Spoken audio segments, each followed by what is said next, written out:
The December wind whistled through the bare branches of the ancient oak trees surrounding Anmer Hall, carrying with it the promise of snow and the magic that only Christmas could bring.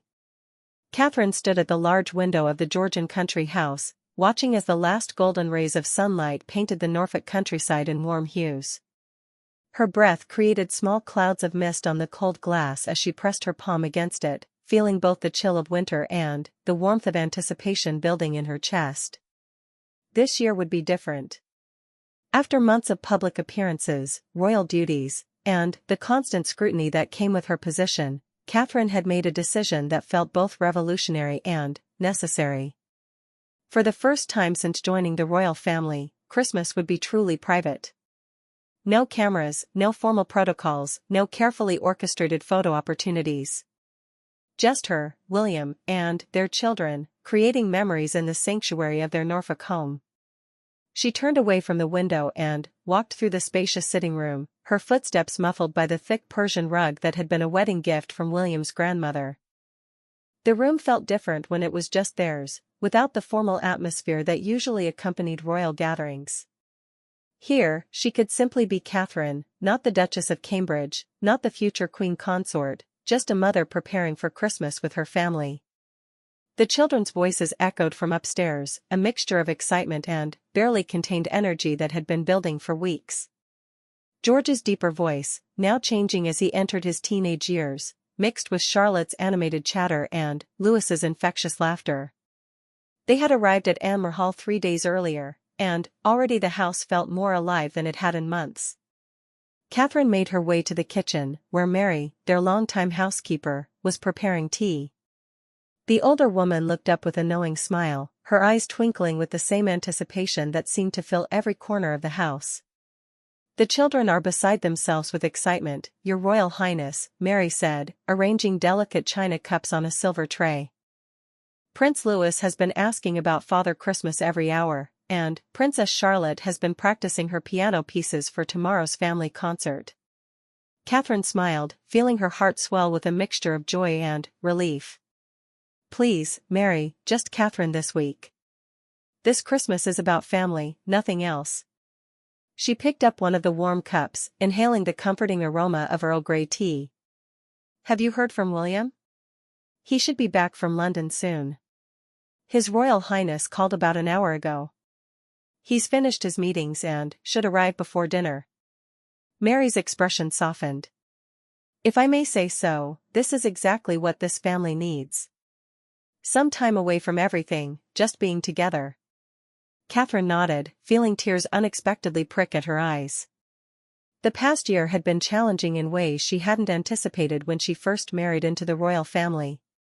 The constant balance between public duty and private life, the pressure to always appear perfect, the weight of knowing that every decision would be scrutinized and analyzed by the press and public.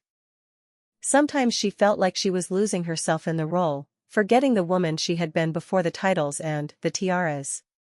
But, here, in this moment, surrounded by the warmth of their family home and the promise of a truly private Christmas, she felt like herself again. She felt like the woman who had fallen in love with a prince who was, above all else, just William to her. The sound of tires crunching on gravel drew her attention, and she looked out to see the familiar black Range Rover pulling up the circular drive. Her heart lifted as she saw William behind the wheel, his face already relaxing as he took in the sight of home. She watched as he sat for a moment in the car, probably savoring the transition from his official duties to this private sanctuary. "Daddy's home." Charlotte's voice rang out from upstairs, followed by the thundering of small feet on the wooden staircase. Within moments, all 3 children had burst through the front door, racing to greet their father with the kind of unbridled enthusiasm that only children could muster. Catherine followed more sedately, but her smile was no less bright as she watched William scoop Louis into his arms while George and Charlotte wrapped themselves around his waist. For a moment, he looked overwhelmed by their greeting, but then, his face broke into the genuine smile that she had fallen in love with all those years ago at university. "Did you bring surprises?" Louis demanded, his small hands patting down his father's coat pockets with the determination of a customs official. "Louis." Charlotte scolded, though her eyes were bright with curiosity. Daddy just got home. Give him a chance to breathe. William laughed, the sound rich and warm in the evening air. Actually, I might have stopped by Harrods on my way out of London, he said with mock seriousness. But, I'm not saying anything more than that. The children erupted into excited whispers and speculation, and Catherine felt her heart overflow with love for this man who could transform from the formal future king to a playful father in the space of a heartbeat. This was why she had fallen in love with him, this ability to be completely himself regardless of his position or the expectations placed upon him. As the family made their way inside, William caught her hand and squeezed it gently.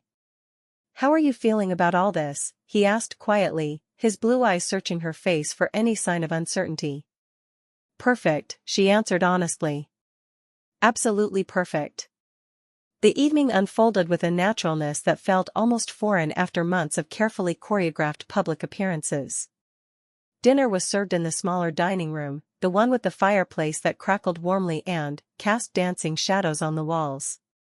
The children chattered about their plans for Christmas Day, their faces animated in the firelight as they described elaborate schemes for staying awake to catch Father Christmas.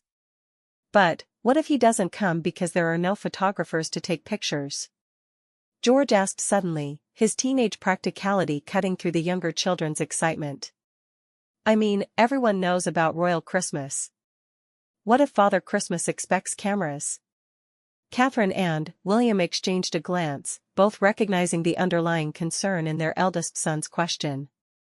Even at his age, George was already aware of the difference between their public and private lives, already understanding that their family's Christmas had always been a performance as much as a celebration.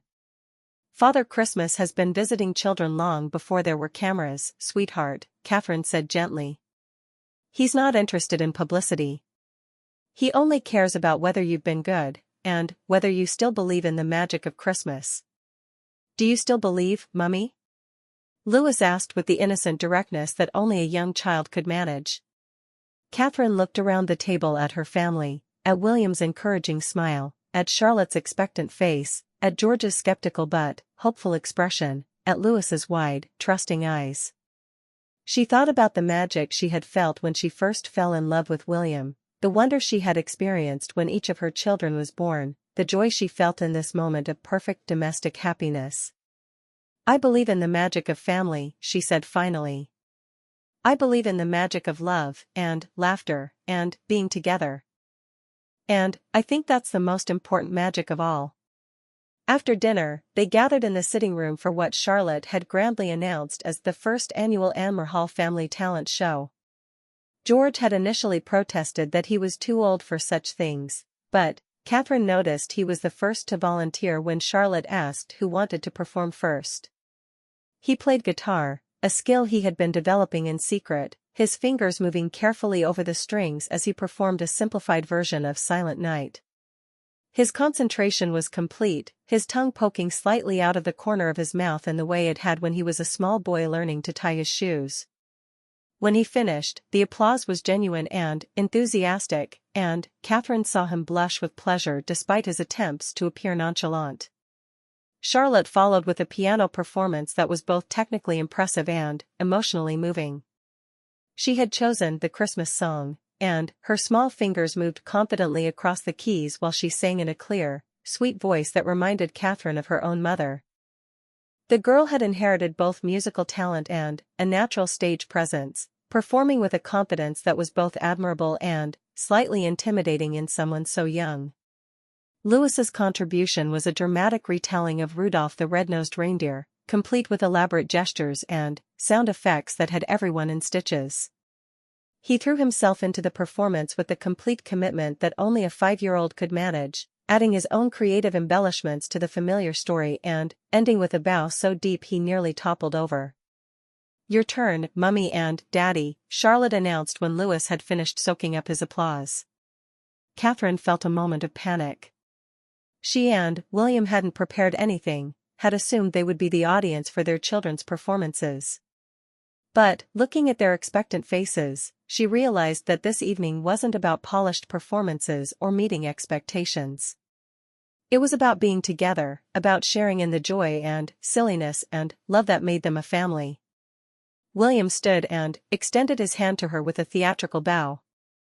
"May I have this dance, Your Royal Highness?" he asked in an exaggerated formal tone that made the children giggle. "I thought you'd never ask, Your Royal Highness," she replied in the same overly formal manner, taking his hand with an elaborate curtsy. They danced to no music except the rhythm of their own laughter and their children's delighted squeals. It was ridiculous and undignified and absolutely perfect. William spun her around the room, both of them laughing as they narrowly avoided furniture and tried to maintain some semblance of grace while their audience cheered and offered unhelpful advice. When they finally collapsed onto the sofa, breathless and giddy, Catherine realized that she hadn't felt this happy, this completely herself, in months. The woman who danced silly dances with her husband while her children laughed was the same woman who had existed before the royal duties and public expectations. She was still there, underneath all the protocol and formality, waiting for moments like this to remind everyone, including herself, who she really was. As the evening wound down and the children were finally persuaded to head to bed, Catherine found herself standing once again at the large window, looking out at the Norfolk countryside. But now the view was different. Snow had begun to fall, large, soft flakes that caught the light from the house and sparkled like diamonds against the darkness. William came to stand beside her, slipping his arm around her waist and pulling her close against his side. They stood in comfortable silence, watching the snow transform the familiar landscape into something magical and new. "Thank you," he said quietly, his breath warm against her ear. "For what?" "For this. For insisting that we needed time away from everything. For remembering what's really important." He tightened his arms around her. "Sometimes I forget, in the middle of all the duties and obligations, that the most important job I have is being their father. Being your husband." Catherine leaned back against him, feeling the solid warmth of his chest against her back.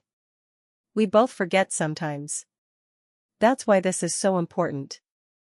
We need to remember who we are when no one is watching, when there are no cameras or protocols or expectations. We need to remember the people we were when we fell in love, the parents we want to be." They stood together in the quiet warmth of their home, watching the snow fall and listening to the distant sounds of their children settling into sleep.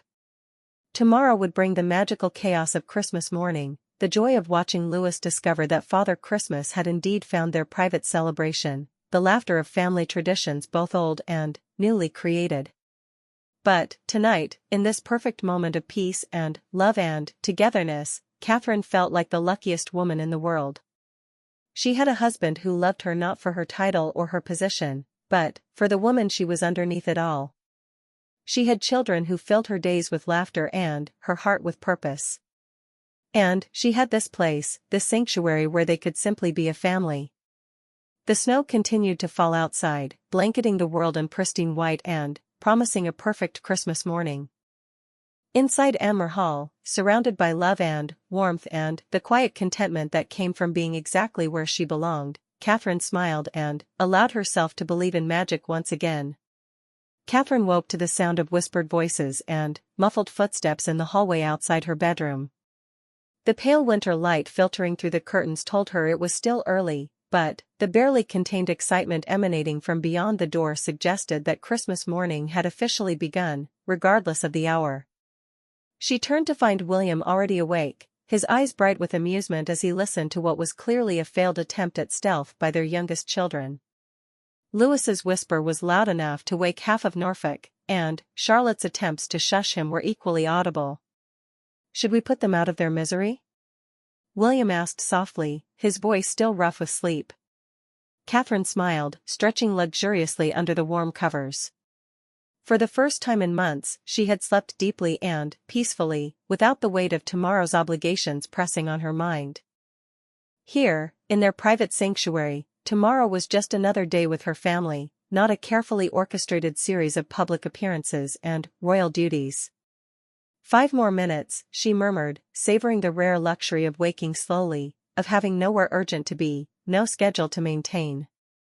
Let them build up the anticipation a little more.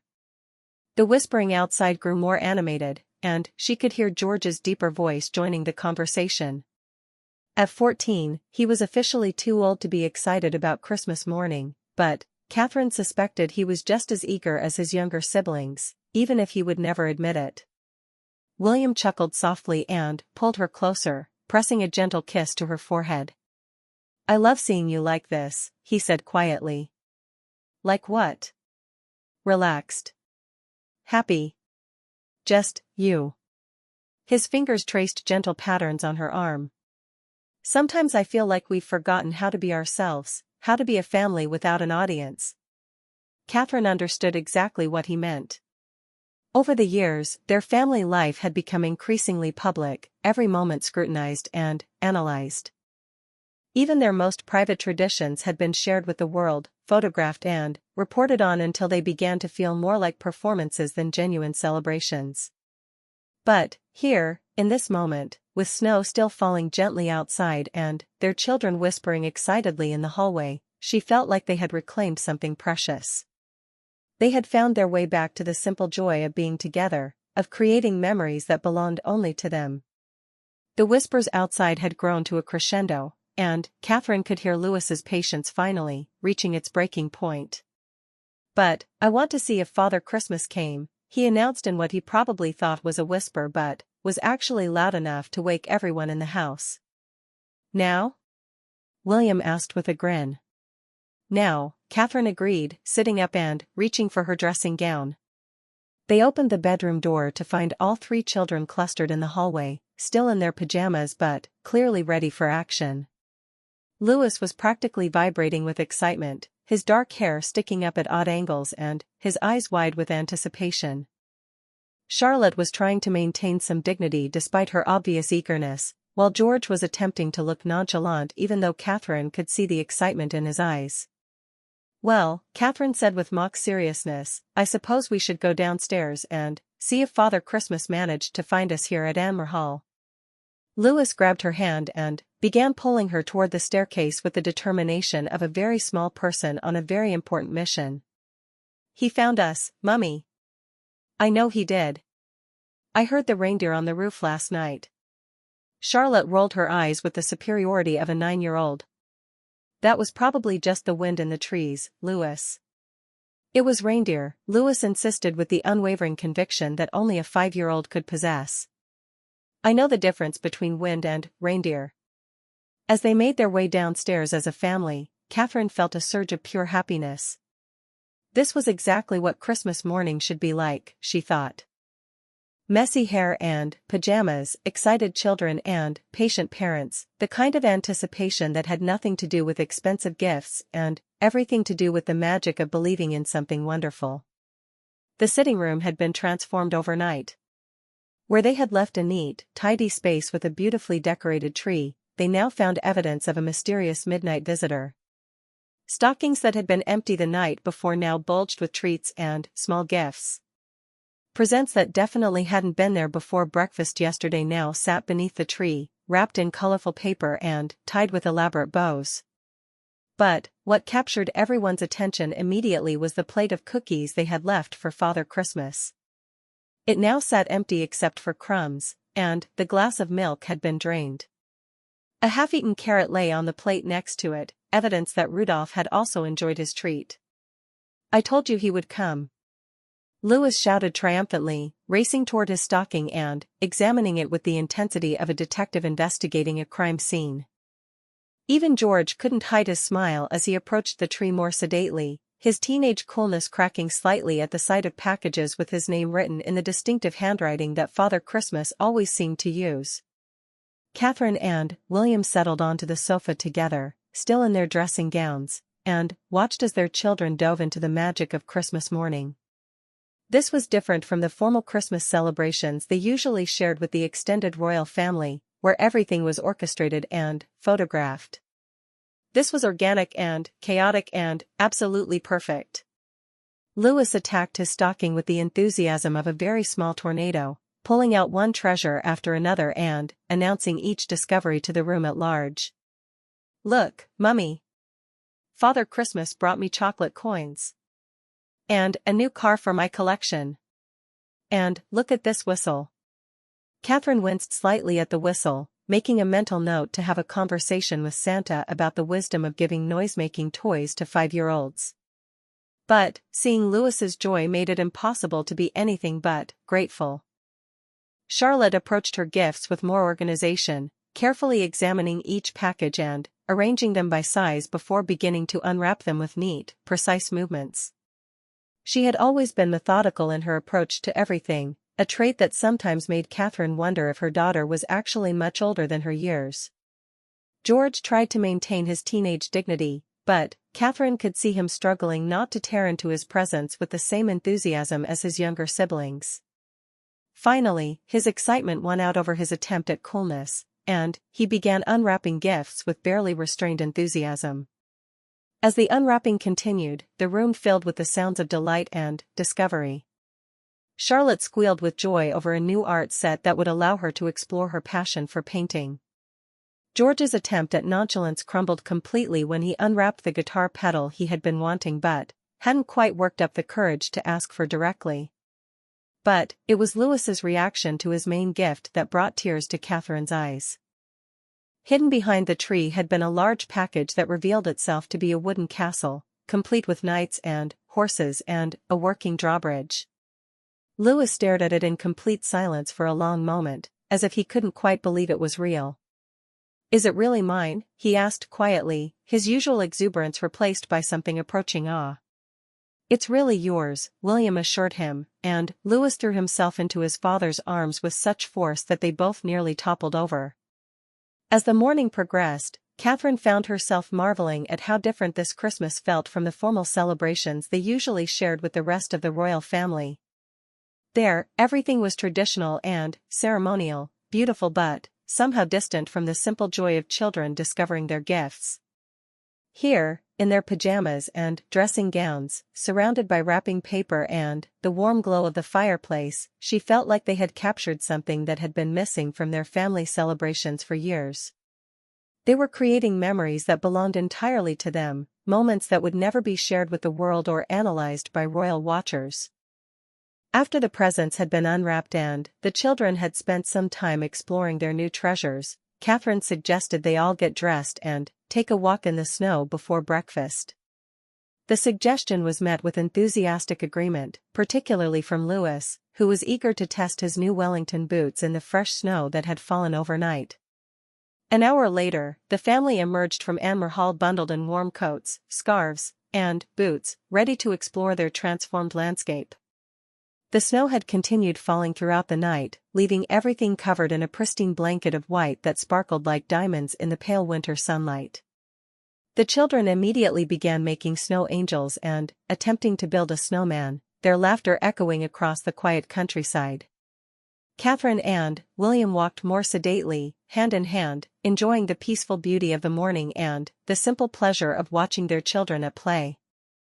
"I can't remember the last time I felt this relaxed," Catherine said softly, her breath creating small clouds in the cold air. "Neither can I," William replied, squeezing her hand gently. "Sometimes I think we've forgotten how to just be a family, without all the protocols and expectations." They paused to watch as George helped Louis roll a large snowball for the base of their snowman, his teenage coolness completely forgotten in the face of his little brother's enthusiasm. Charlotte was nearby, carefully crafting what appeared to be a snow sculpture rather than a traditional snowman, her artistic tendencies evident even in her winter play. "Do you think we're doing the right thing?" Catherine asked suddenly. "Keeping this Christmas private, I mean. People expect to see the royal family at Christmas. They've always shared our celebrations." William considered her question seriously before answering. "I think," he said finally, "that our children deserve to have some memories that belong only to them. They deserve to experience the magic of Christmas without cameras and without knowing that every moment is being recorded for public consumption." Catherine nodded, understanding the wisdom in his words. Their children were growing up in an extraordinary situation, where their every move was watched and analyzed. But childhood was precious and brief, and they deserved to have some experiences that were purely their own. Besides, William continued with a smile, "Look at them. When was the last time you saw them this happy, this carefree? Catherine looked at her children, all three of them completely absorbed in their snow activities, their faces bright with joy and excitement. George was showing Louis how to pack snow properly, his patience and gentleness reminding her of the man he was becoming. Charlotte had abandoned her sculpture to join a snowball fight, her usual composure replaced by delighted squeals and laughter. Louis was simply radiating happiness, his entire being focused on the joy of the moment. "You're right," she said softly. "This is exactly what they needed. What we all needed." As they continued their walk, Catherine found herself thinking about the early days of her relationship with William, when they could be just Catherine and William, not the Duke and Duchess of Cambridge. They had been able to create their own traditions then, to discover what kind of couple they wanted to be without the weight of royal expectations. Now, for the first time in years, they were rediscovering what kind of family they wanted to be. They were remembering that beneath the titles and the duties, they were still the same people who had fallen in love at university, who had dreamed of building a life together. When they finally returned to the house, cheeks pink from the cold and spirits high from their snowy adventure, Mary had breakfast waiting for them. The kitchen smelled of fresh bread, bacon, and the special Christmas morning pancakes that had become a tradition in their family. As they gathered around the kitchen table, still in their winter coats and with melting snow in their hair, Catherine felt a profound sense of contentment.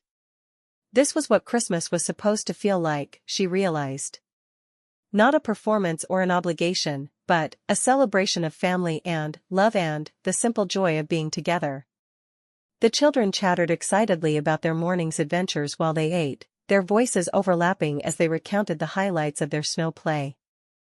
George described the engineering challenges of building the perfect snowman, while Charlotte discussed the artistic merits of various snow sculpture techniques.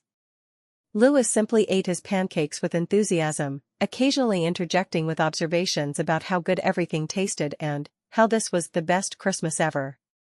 As Catherine listened to her children's happy voices and felt William's hand warm in hers, she realized that this private Christmas had already given them something more valuable than any public celebration could offer. It had given them back to themselves, reminded them of who they were when the world wasn't watching. And the day was only just beginning. The afternoon brought a gentle rhythm that Catherine had almost forgotten was possible during the Christmas season.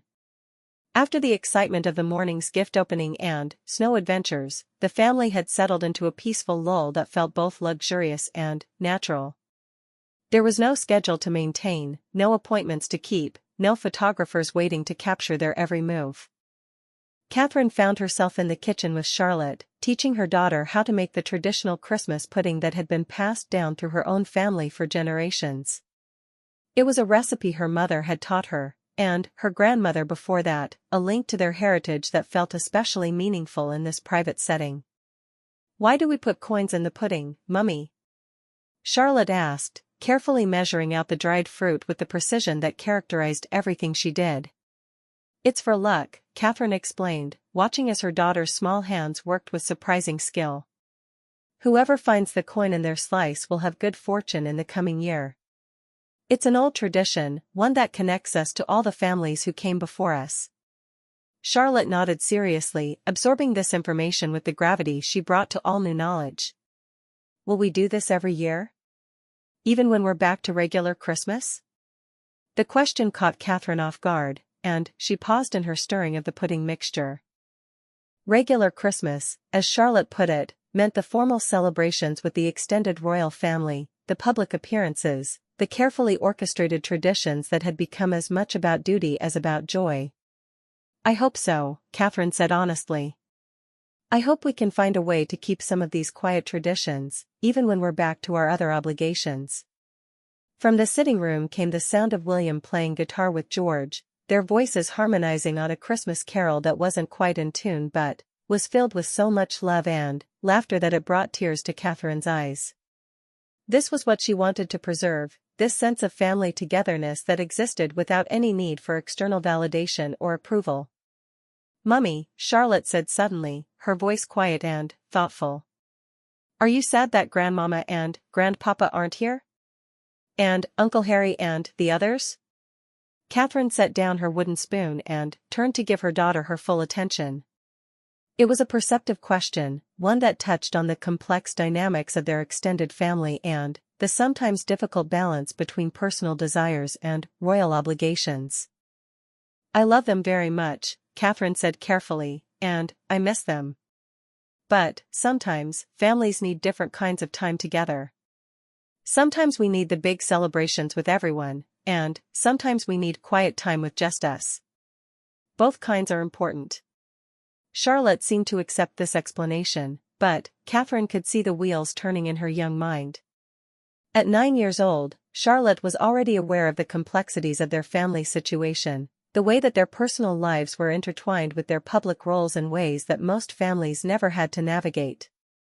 As they continued working on the pudding, Catherine found herself thinking about the choices they had made this Christmas, and the reactions those choices might provoke. She knew there would be questions about their absence from the traditional royal Christmas celebrations, speculation about what their private celebration might mean for their relationship with the rest of the family. But, looking at Charlotte's concentrated face as she carefully folded ingredients into the mixture, listening to the sounds of her husband and son making music together in the next room, Catherine felt certain that they had made the right choice. Their children needed this, needed to know that they were more than just their public roles, that their family was strong and loving and real even when no one was watching. The kitchen door swung open and Louis bounded in, his face still flushed from playing outside with the snowman they had built earlier. His excitement was infectious, filling the warm kitchen with an energy that made both Catherine and Charlotte smile. "Mummy! Charlotte! Come see! Daddy and George taught the snowman to play guitar," he announced with the kind of absolute conviction that only a 5-year-old could muster. Catherine and Charlotte exchanged amused glances. "A musical snowman?" Catherine asked with mock seriousness. "That does sound like something we should see."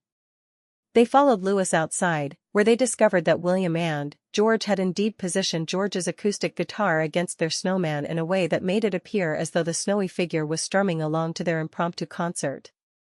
The sight was so absurd and wonderful that Catherine burst out laughing, the sound carrying across the quiet countryside. "He's very talented," William said solemnly, trying to keep a straight face. "We're thinking of starting a band. The Snowman Serenaders, perhaps? Or Frosty and the Freezing Notes," George suggested, and even he couldn't maintain his teenage composure as he said it, dissolving into laughter along with the rest of the family. They spent the next hour in the garden, taking turns posing with their musical snowman and creating increasingly elaborate backstories for his imaginary career as a winter troubadour. It was silly and spontaneous and exactly the kind of memory that Catherine wanted her children to have of this special Christmas. As the afternoon light began to fade, they moved back inside to prepare for what Charlotte had declared would be their fancy Christmas dinner. Despite the informal nature of their celebration, Catherine had wanted to maintain some of the traditional elements that made Christmas feel special and meaningful. The dining room at Anmer Hall was transformed for the occasion, the table set with the finest china and crystal, candles flickering warmly in silver candelabras, and winter roses from the greenhouse arranged in elegant centerpieces. But, unlike the formal dinners of their public life, this table was set for family, not ceremony. William had taken charge of the turkey, a task he approached with the same methodical precision he brought to his royal duties. Catherine watched him through the kitchen window as he checked the bird's progress, his concentration complete and endearing. She loved seeing him in these domestic moments, when he was simply a husband and father focused on taking care of his family. "Daddy takes cooking very seriously," Charlotte observed, following her mother's gaze. "He wants everything to be perfect for us," Catherine replied. "That's what daddies do when they love their families very much." As evening approached and the family gathered around the dinner table, Catherine felt a profound sense of gratitude for this day, for this choice they had made to step away from the public eye and simply be together. The candlelight cast a warm glow over their faces, and the conversation flowed naturally from topic to topic, no one rushing to finish, no one thinking about what came next. George told them about a book he had been reading, his enthusiasm for the story evident in his animated description of the plot. Charlotte shared her plans for a painting she wanted to create, inspired by the snow-covered landscape outside their windows. Louis regaled them with elaborate stories about the adventures of their musical snowman, his imagination creating increasingly fantastic scenarios that had everyone laughing. But, it was during a quiet moment, as they were waiting for Mary to bring in the Christmas pudding, that the most meaningful conversation of the day occurred. Louis, who had been unusually thoughtful for the past few minutes, suddenly looked around the table with a serious expression. "Mummy, Daddy," he said in the careful voice he used when he had something important to say. "Is this what normal families do for Christmas?" The question hung in the air for a moment, heavy with implications that Catherine wasn't sure her youngest child fully understood. William reached across the table and took her hand, a gesture of support that she appreciated more than she could express. "What do you think normal families do, sweetheart?" Catherine asked gently.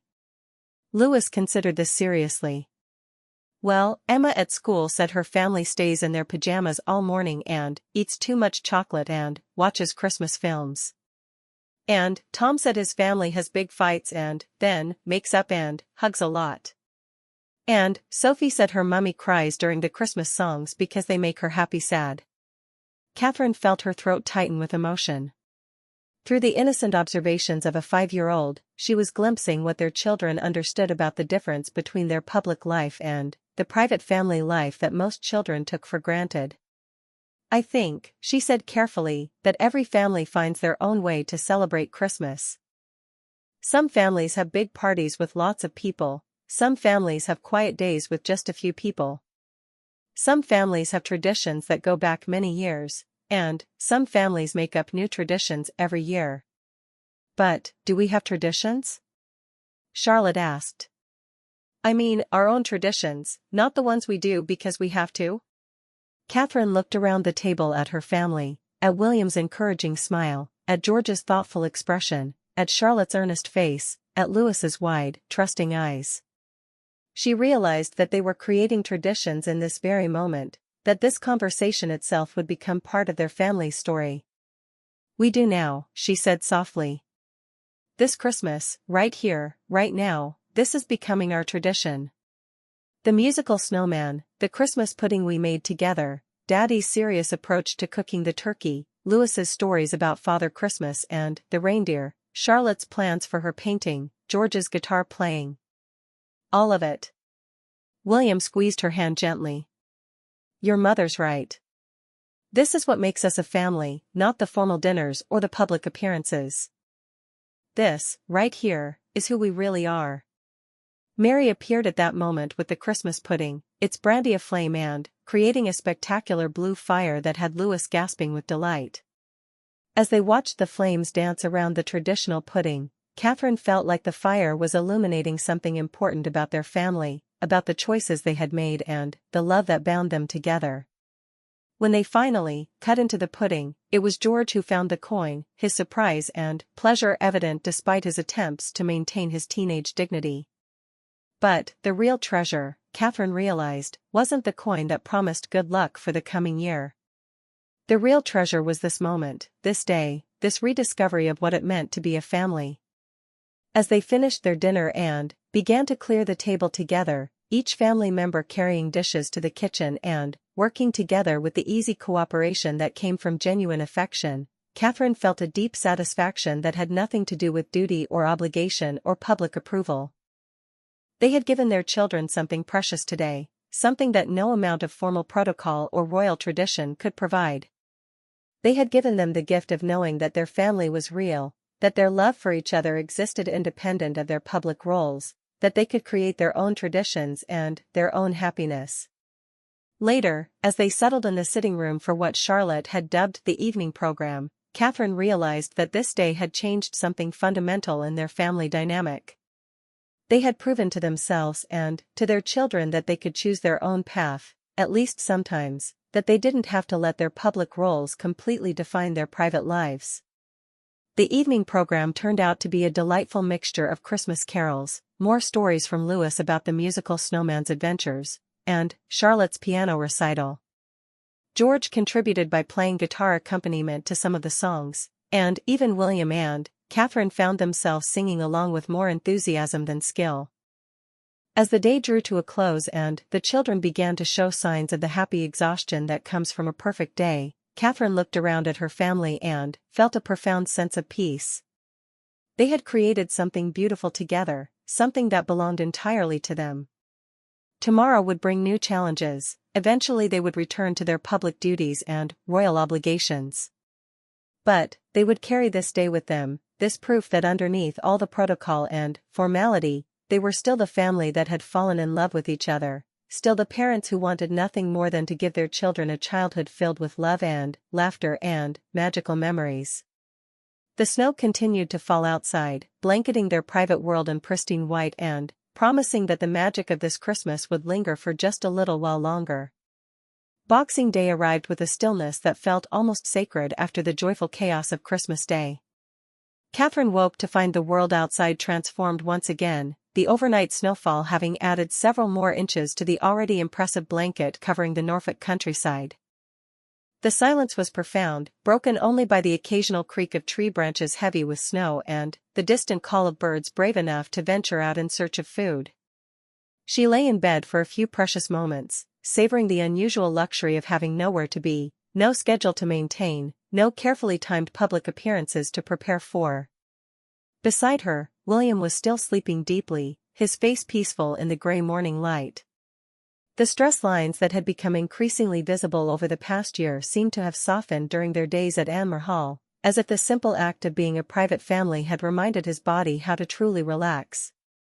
The house was still quiet, suggesting that their children were also enjoying the rare opportunity to sleep in without the pressure of royal duties or school schedules.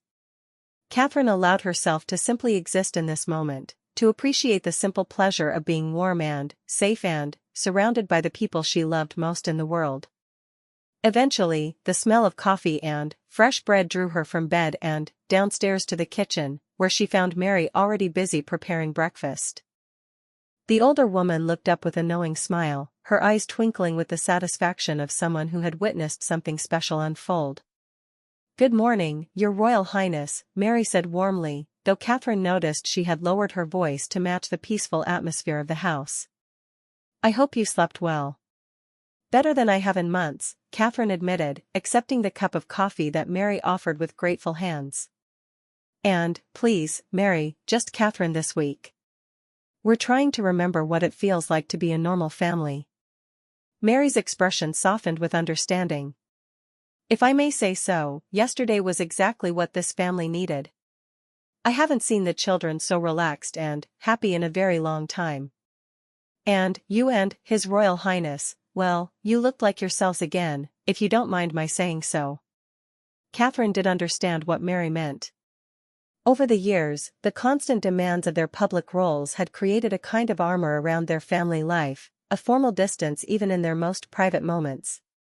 But yesterday had stripped that away, leaving them vulnerable and real and gloriously themselves.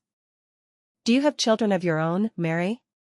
Catherine asked, realizing that despite the woman's years of service to their family, she had never asked about her personal life. 3 grown children and 5 grandchildren, Mary replied with obvious pride.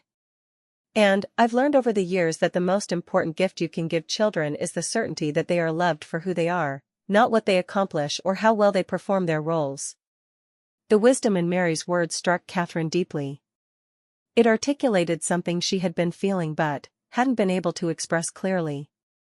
Yesterday had given their children exactly that gift, the assurance that their parents' love was unconditional and unrelated to their royal status or public behavior. William appeared in the doorway at that moment, his hair tousled from sleep and his feet bare despite the cold December morning. He looked younger than he had in months, she realized, as if the weight of his future responsibilities had been temporarily lifted from his shoulders. "Good morning, ladies," he said with a boyish grin that reminded Catherine powerfully of the young man she had fallen in love with at university. "I don't suppose there's any of that excellent coffee left?" As Mary bustled about preparing William's coffee, Catherine moved to stand beside him at the window overlooking the snow-covered gardens. The view was breathtaking in its pristine beauty, but, more than that, it represented something precious to both of them. This was their sanctuary, the place where they could be themselves without judgment or scrutiny. "What are you thinking about?" William asked softly, slipping his arm around her waist and pulling her close. "Yesterday," Catherine replied honestly. "How different it felt from every other Christmas we've had since we were married. How the children seemed more like themselves, more relaxed and natural." William nodded thoughtfully. "I've been thinking about that too. About how we can preserve some of what we found yesterday when we go back to our regular responsibilities." It was the question that had been lurking at the edges of Catherine's consciousness since she had woken. How could they maintain this sense of family authenticity when they returned to a life where every moment was scheduled, every appearance choreographed, every tradition performed for public consumption? The sound of footsteps on the stairs announced the arrival of their children, and soon the kitchen was filled with the comfortable chaos of family breakfast. Louis appeared first, still in his Christmas pajamas and carrying the wooden knight that had become his constant companion since opening his castle yesterday. Charlotte followed, already dressed and, with her hair neatly braided, her organized nature asserting itself even on holiday mornings. George arrived last, moving with the unhurried pace of a teenager who had discovered the joy of sleeping late. "What are we doing today?" Louis asked around a mouthful of toast, his question directed to no one in particular but, clearly expecting a comprehensive answer. "Whatever we want," Charlotte said with satisfaction. "No schedule, no appointments, no photographers. We can do anything." "Anything?" George asked with the skeptical tone that had become his default mode of communication lately. "We could stay in our pajamas all day. We could have ice cream for lunch. We could build snow forts in the garden. All of those things, if that's what would make you happy," William replied, and Catherine could see George struggling to accept that such freedom was actually possible. They had raised their children within the constraints of royal protocol for so long that the idea of a completely unstructured day seemed almost foreign to them.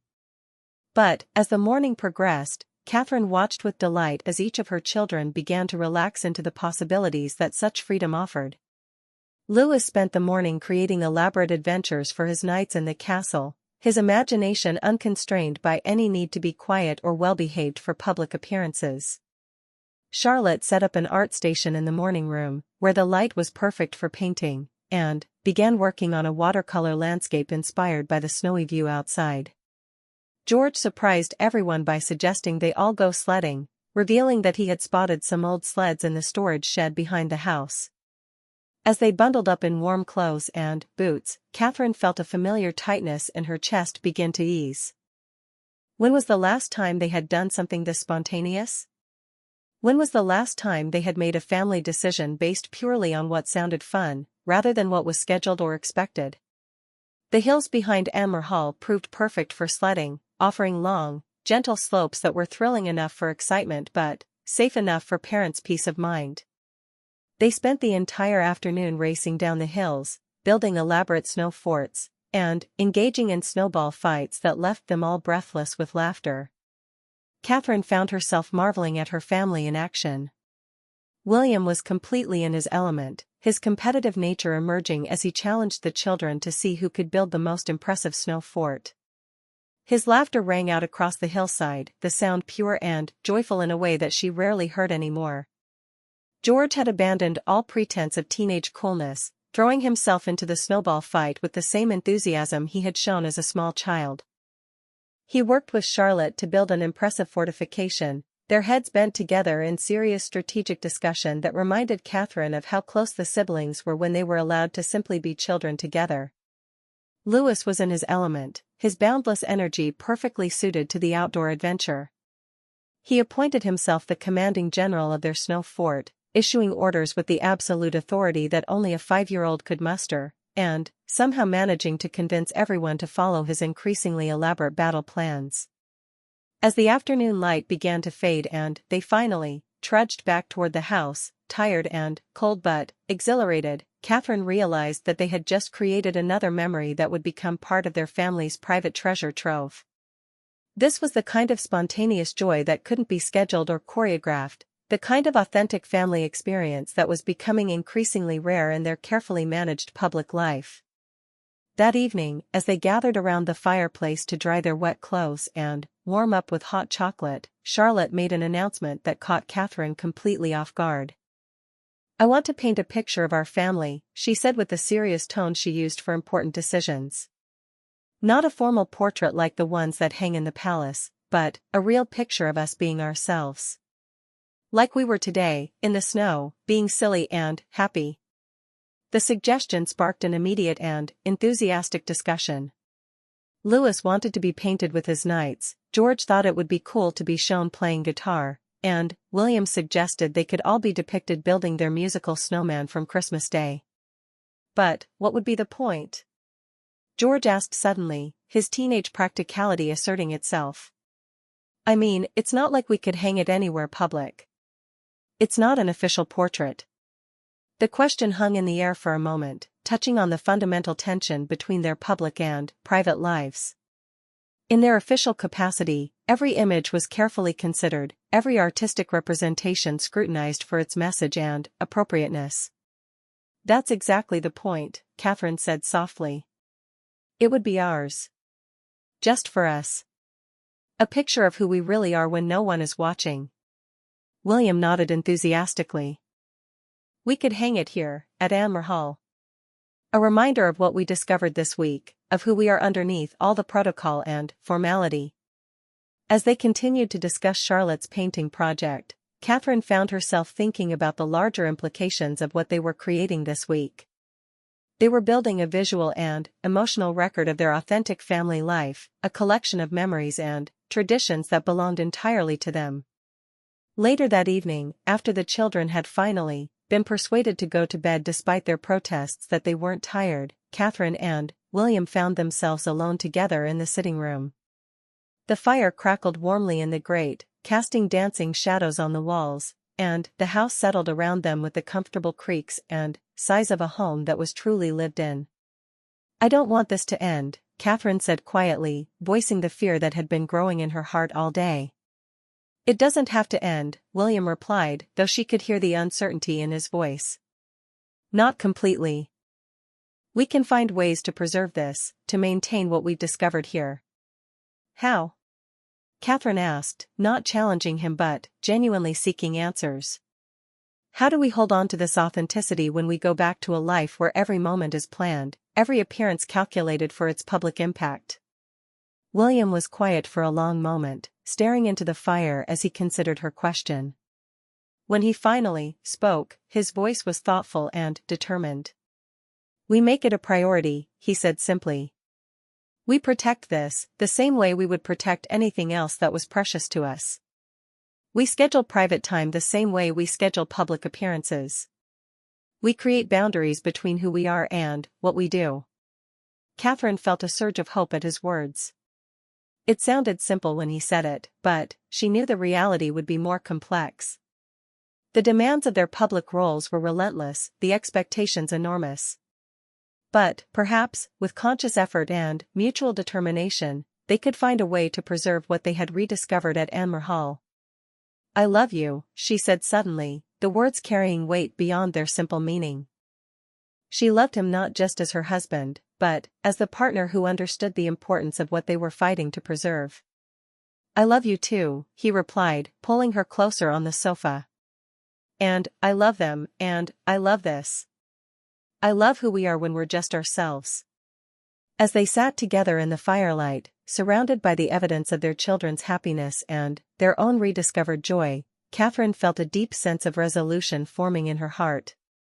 They would find a way to keep this, to protect and nurture the authentic family life they had discovered during their private Christmas. The snow continued to fall outside, but inside Anmer Hall, something precious and lasting was taking root. They were learning to be themselves again, and that knowledge would change everything about how they approached their future together. The final morning of their private Christmas retreat dawned clear and bright, the snow sparkling like diamonds under a brilliant blue sky. Catherine woke with a bittersweet feeling in her chest, knowing that their magical week was drawing to a close but grateful beyond words for what they had discovered together as a family. She found William already awake beside her, his gaze fixed on the ceiling as he processed thoughts that seemed to mirror her own complex emotions. Tomorrow they would return to London, back to the carefully orchestrated world of royal duties and public appearances.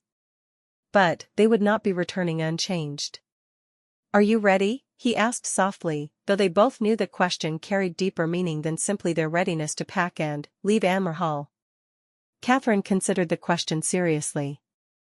Was she ready to take what they had learned about themselves back into their public life? Was she prepared to fight for the preservation of the authentic family relationships they had rediscovered? Was she strong enough to maintain the boundaries they would need to protect their children's right to a genuine childhood? "I think so," she replied honestly. "I think we're all different now than we were when we arrived. Stronger, somehow. More certain about what really matters." Their last breakfast together was both celebratory and contemplative. The children seemed to understand instinctively that something significant was ending, but also that something important was beginning. Louis was unusually quiet as he ate his pancakes, occasionally looking around the table with an expression that suggested he was trying to memorize every detail of the moment. Charlotte had woken early to work on her family portrait, and she proudly displayed her progress to everyone over breakfast. The painting captured something beautiful and true about their time together, not a formal, posed representation, but a joyful scene of a family building a snowman together, their faces bright with laughter and love. "It's not finished yet," Charlotte explained seriously. "I want to add more details, make sure I get everyone's expressions exactly right. This is going to be our picture, the one that shows who we really are." George studied the painting with the critical eye he usually reserved for his favorite guitar solos. "It's actually really good, Charlotte. You can see that we're happy, not just pretending to be happy for cameras." His observation struck Catherine as particularly insightful. At 14, George was old enough to understand the difference between their public persona and their private reality, and sophisticated enough to recognize that Charlotte's painting captured something that formal royal portraits never could. After breakfast, they took one final walk around the grounds of Anmer Hall, each family member seeming to want to say a personal goodbye to the place that had given them back to themselves. Catherine watched as Louis insisted on visiting their musical snowman, now slightly lopsided but still sporting George's guitar with dignified presence. "Will he be okay here by himself?" Louis asked with genuine concern, his small hand patting the snowman's snowy shoulder. "Snowmen are very independent," William assured him with complete seriousness. "He'll spend the winter practicing his music and will probably be ready to give concerts when we come back." The idea that they would return, that this wouldn't be a single magical week but rather the beginning of a new tradition, seemed to comfort Louis considerably. Catherine realized that this expectation of return visits was crucial for all of them, a promise that what they had found here wouldn't be lost when they left. As they began the process of packing their belongings, Catherine found herself reluctant to fold away the clothes that had become part of their private Christmas memories. The sweater she had worn during their snowball fight, the dress Charlotte had chosen for their fancy Christmas dinner, Louis's favorite pajamas that he had insisted on wearing for 2 days straight, each item seemed to carry a piece of the magic they had created together. But, perhaps more significantly, she realized that what they were taking with them was far more valuable than what they were leaving behind. They were taking a renewed understanding of who they were as a family, a strengthened bond that had been tested and proven resilient, and a clear vision of the kind of parents and partners they wanted to be. George surprised everyone by requesting a final family meeting in the sitting room before they departed. At 14, he rarely initiated family discussions, preferring to observe rather than participate in group decision-making. But his expression was serious and determined as he asked everyone to gather around. "I want to talk about what happens next," he said with the gravity that characterized his approach to important matters. "I mean, this week has been amazing, but I don't want us to just go back to the way things were before and pretend like none of this happened." Catherine felt her heart swell with pride at her eldest son's maturity and insight. He had clearly been thinking deeply about their experience and its implications for their future family life.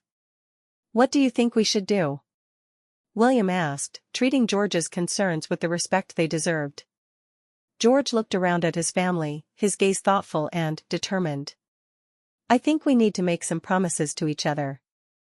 About protecting what we found here, about making sure we don't lose ourselves again in all the royal stuff. Charlotte nodded enthusiastically, her artistic nature drawn to the ceremonial aspect of making formal promises.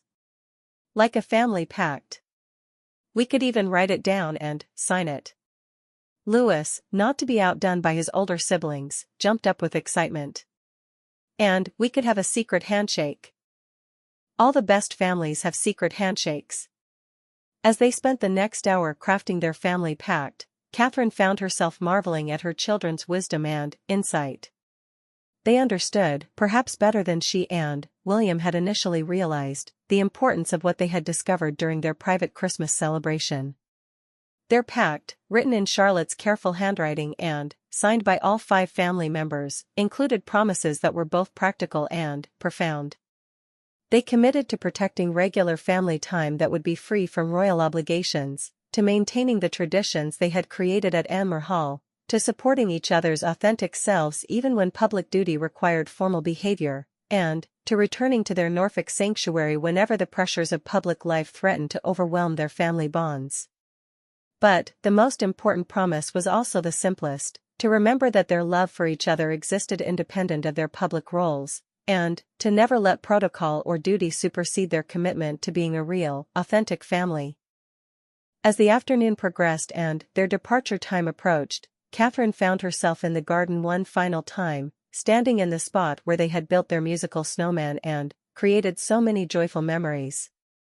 The winter light was beginning to fade, casting long shadows across the snow-covered landscape, but the beauty of the scene was undimmed. William joined her, slipping his arm around her waist in the gesture that had become natural and comforting over their days at Anmer Hall. They stood together in comfortable silence, both understanding that they were not just saying goodbye to a place, but marking the end of one chapter in their family's story and the beginning of another. "Do you think we can really do this?" Catherine asked quietly. "Maintain what we found here while fulfilling all our other obligations?" William was quiet for a moment, his gaze fixed on the house where warm light glowed in the windows and their children's voices could be heard through the glass. When he spoke, his voice carried a conviction that strengthened her own resolve. "I think we have to," he said simply. "Not just for us, but for them. They deserve to know that their family is real, that our love for them isn't dependent on their royal status or their public behavior. They deserve to have parents who fight for their right to be children, who protect their ability to be authentic and genuine." Catherine nodded, feeling the truth of his words settle into her heart. Their private Christmas had given them more than just happy memories, it had given them a clear vision of the kind of family they wanted to be and the courage to fight for that vision. As they made their way back to the house for a final dinner together, Catherine realized that their time at Anmer Hall had taught them something crucial about the relationship between their public and private lives.